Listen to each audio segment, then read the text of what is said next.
नमस्कार, आप देख रहे हैं विश्व सेवक समाचार। बीकानेर जिले की पंचायत समिति श्री डूंगरगढ़ के अंतर्गत आने वाली ग्राम पंचायत सैरुणा के सरपंच श्रीमती मंजू कंवर, जिनके सरपंच प्रतिनिधि भरत सिंह राठौड़ से विश्व सेवक समाचार टीम ने पंचायत में अब तक हुए विकास कार्य और विकास कार्यों के अंतर्गत आ रही समस्याओं से संबंधित बातचीत करते हुए खास मुलाकात की। तो आइए जानते हैं शिवलाल खींची के साथ सरपंच प्रतिनिधि भरत सिंह राठौड़ के विचारों को। नमस्कार, मैं शिवलाल खींची, विश्व सेवक समाचार। आज हम पहुंचे हैं ग्राम पंचायत सैरुणा पंचायत समिति श्री डूंगरगढ़ जिला श्री बीकानेर के अंदर। जो वर्तमान सरपंच है श्रीमती मंजू कंवर, उनके सरपंच प्रतिनिधि है श्रीमान जी भरत सिंह जी राठौड़। खास मुलाकात के अंदर बात करेंगे जो भी कार्यकाल रहा, कैसा रहा, जनता के प्रति किस प्रकार का जुड़ाव है और विधानसभा के चुनाव नजदीक है। पहले तो जानेंगे इनका राजनीतिक परिचय, कहाँ से शुरुआत की इन्होंने। सर नमस्कार। नमस्कार जी। पहले सर, हमारी पूरी टीम की तरफ से बहुत बहुत बधाई हो। 3 साल का कार्यकाल कैसा रहा? अच्छा रहा, धन्यवाद। 3 साल में 1-2 साल तो कोरोना में चले गए जी। तो कोरोना के पश्चात जो समय मिला है उसमें प्रयास किया गया कि काम करवाएं जी। इन 4 सालों में 4 क्या 4.5 साल हो गए जी। लगभग 4 ट्यूबवेल तो करवाए राज्य सरकार से जी। उसमें हमारे विधायक जी गिरधारी मैया जी की अनुशंसा से ग्राम पंचायत में 4 ट्यूबवेल हुए जी। 2 की स्वीकृति के लिए भेजे हुए हैं। तो सबसे पहले तो पेयजल की समस्या पर ध्यान दिया गया जी। कि गांव में पानी की समस्या नहीं रहे, जी। नई पाइप लाइनें में डलवाई गई है। और स्वास्थ्य के संबंध में दूसरा कार्यक्रम होता है बंधु है चिकित्सा, उसमें एक नया वार्ड बनाया गया। वो विधायक कोटे से बनवाया उस समय कोरोना काल में, और उसके ब्लॉक लगवाए, सीसी ब्लॉक, सड़क बनवाई गई। और अब एक PWC से एक नया वार्ड बनकर तैयार हो गया। और यहाँ PSC है, तो मेरी कोशिश थी कि CSC बन जाए, लेकिन अब तो चुनाव नज़दीक आ गए, आगे प्रयास करेंगे। दूसरा, बिजली के संबंध में एक GSS बनवाया गया। निजी व्यक्ति से ज़मीन लेकर के जो 2 साल से स्वीकृत पड़ा था उसको शुरू करवाया गया और आज वो चालू है। उसके पश्चात शिक्षा के क्षेत्र में एक ट्रैक बनाया गया, स्कूल में सीनियर स्कूल है हमारे यहाँ, और विज्ञान संकाय खुलाने का प्रयास किया गया। अभी खुला नहीं है, आगे भी संघर्ष इस ग्राम पंचायत का जारी रहेगा। इसके सिवा अनेक निर्माण काम हुए हैं। मुख्य रूप से सड़कों का काम हुआ है, हर जगह ब्लॉक बनाई गई है। सबसे पहले हरिजन मोहल्ले में सड़क बनवाई गई जहाँ पहले सड़क नहीं थी। इसी प्रकार से फिर दूसरे मोहल्लों में जहाँ सड़क नहीं है वहाँ बनाई गई। और नासीसर में एक गांव पड़ता है हमारे पंचायत क्षेत्र का, छोटा गांव है जहाँ करीब 700 वोट है, वहाँ भी CC ब्लॉक सड़क बनवाई गई है। एक सामुदायिक भवन बनाया गया है, वो भी विधायक लेट से बनाया गया है जान बारात ठहरने के लिए। यहाँ सैरुणा में भी बहुत समस्या थी जान बारात ठहरने की, तो माननीय अर्जुन राम जी से मिलकर के एक अम्बेडकर भवन का भी निर्माण करवाया गया। वो सर्व समाज के काम आएगा, जान बारात ठहरने के शिक्षा के उपयोग के लिए। कभी कभी कोई अम्बेडकर जी के संबंध में कोई गोष्ठी करने में तो वो एक प्रेरणा का स्रोत रहेगा। इस प्रकार से बिजली का, पानी का, शिक्षा का ये मोटे रूप से कार्य लिए गए। अनेक निर्माण कार्य हुए हैं, यानी कि विकास एक निरंतर प्रक्रिया है। मेरे से पहले उन्होंने जो बनाई, सड़कें बनाई, उसके आगे जहाँ बचा हुआ काम है वो करवा रहे हैं। अब लगभग हमने एडवांस काम करवा रखे हैं और अभी बजट आया नहीं है। समय ये 2 महीने ये है, आगे 8-10 महीने और हैं। इस पर प्रयास करेंगे, यदि पैसा आया तो जहाँ वंचित लोग हैं उनको सड़कें बनवाई जाएगी। सबसे बड़ी जो मेरी प्रयास था कि इंदिरा आवास में गरीब लोगों के मकान बने, तो करीब 26-27 मकान तो बन गए।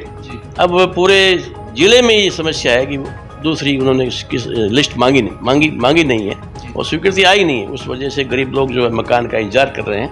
ये प्रयास रहेगा, हो सकता है चुनाव के बाद में आगे सूची मांगे। तो इस प्रकार से एक सैरुणा गाँव की लगभग आबादी 10,000 है। तो इस पर बड़ा गाँव है, अपेक्षाएँ लोगों की ज़्यादा है, क्योंकि पूर्व में सरपंच रहा लेकिन लोगों की अपेक्षाएँ ज़्यादा है।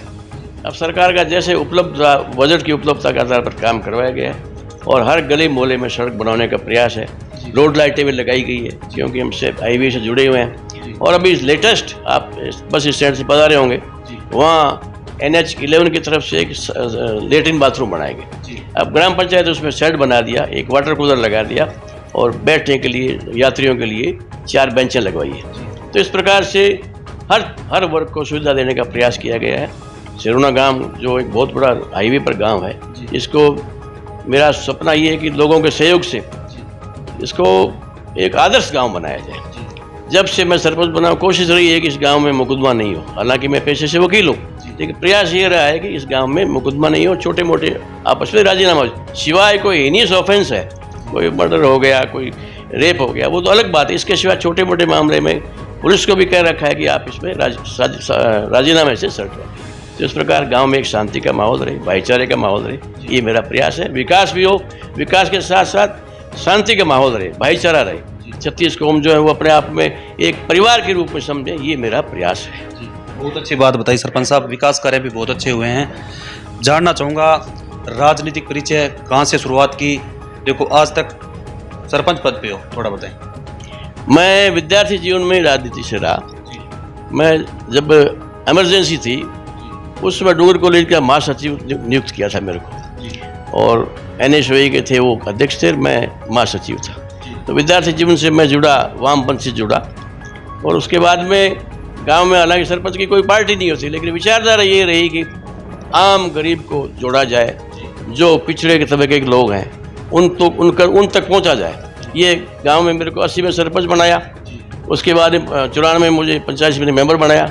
लगातार ये प्रयास रहा कि गांव का विकास हो, गांव में भाईचारा रहे। उससे पहले मेरे ताऊ जी थे, वो भी सरपंच 12 साल वाले पीरियड में रहे। तो गांव का बहुत बड़ा सहयोग है। यहाँ जातिगत रूप से मेरे चाहे बहुत कम लोग हैं, लेकिन पूरा का पूरा 36 कौम मेरे साथ है। और इस वजह से ही मैं यहाँ सरपंच हूँ। और सरपंच नहीं मुल्क में तो उनका एक मुखिया हूँ, चौकीदार हूँ, इस रूप में मैं काम कर रहा हूँ। बहुत अच्छी बात बताई सरपंच साहब। जानना चाहूँगा CM साहब अशोक गहलोत जी ने जो महंगाई राहत कैंप पंचायतों में शिविर लगाए थे, 10 योजनाएं लागू की है, क्या वो लॉलीपॉप दिए, ये योजना धरातल पे लागू हुई है? योजनाएं तो काफ़ी दी हैं, लेकिन ये अंतिम समय में दी है।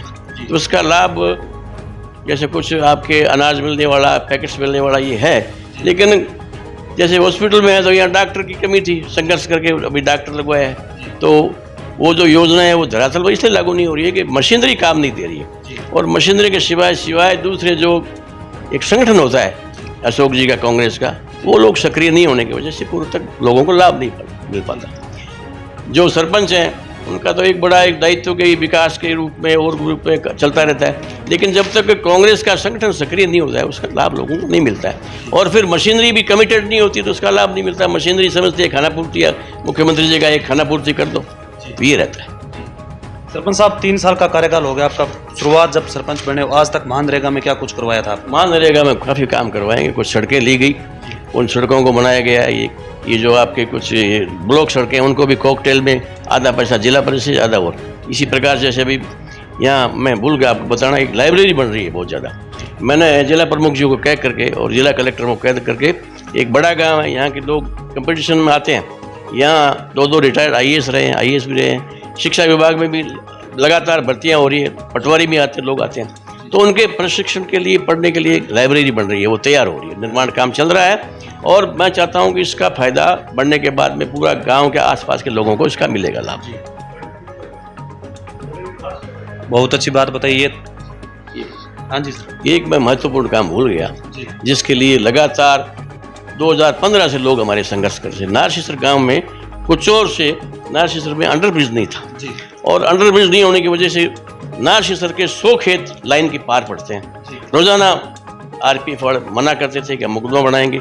तो एक संघर्ष चला करके 38 दिन हमारा धरना चला, और हमारे विधायक जी गिरधारी जी ने भी उसका समर्थन किया, बराबर असेंबली में प्रश्न उठाए, और 2 साल पहले स्वीकृत हुआ। अब उसका निर्माण काम चल रहा है। तो एक बहुत बड़ा अचीवमेंट है नारसीसर के लिए उस अंडरब्रिज का, और एक अभी सड़क बनाई है 4 किलोमीटर। तो ये बहुत बड़े काम हुए हैं। और विकास के वजह से निवेदन कर रहा हूँ कि लगातार विकास की सतत प्रक्रिया है, वो चलेगी।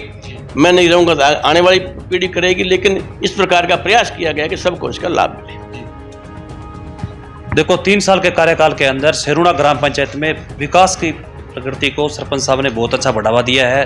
सरपंच साहब, लास्ट क्वेश्चन मेरा यही रहेगा, आपकी पंचायत में 36 कौम की जनता को क्या कहना चाहते हो? आगे विधानसभा के चुनाव नजदीक आ रहे हैं, पार्टी के प्रति किस प्रकार की उम्मीदें रखते हो आप? मेरा यही संदेश है कि राजनीतिक पार्टियां आगे भी आई हैं, बहुत आएगी, लेकिन उस राजनीतिक पार्टी का चेहरा कौन है, चेहरे देख करके लोगों को वोट देना है। पिछले चुनाव में गिरधारी जी ने संघर्ष किया, चेहरा था, कांग्रेस के मंगलाराम जी थे और ताराचंद जी बीजेपी के थे। अब यदि पार्टियां अच्छा व्यक्ति कोई भेजेगी जिसका चेहरा ईमानदार हो, स्वच्छ हो, विकास के प्रति समर्पित हो, तो लोगों को उन्हीं को वोट देना चाहिए। मेरा ही निमित्त है, ये आह्वान है। ये थे हमारे साथ सैरुणा ग्राम पंचायत के सरपंच प्रतिनिधि भरत सिंह जी राठौड़, जिन्होंने कीमती समय निकाल के टाइम दिया। बहुत बहुत धन्यवाद सरपंच साहब आपका। धन्यवाद साहब, आपको भी आने के लिए बहुत बहुत धन्यवाद।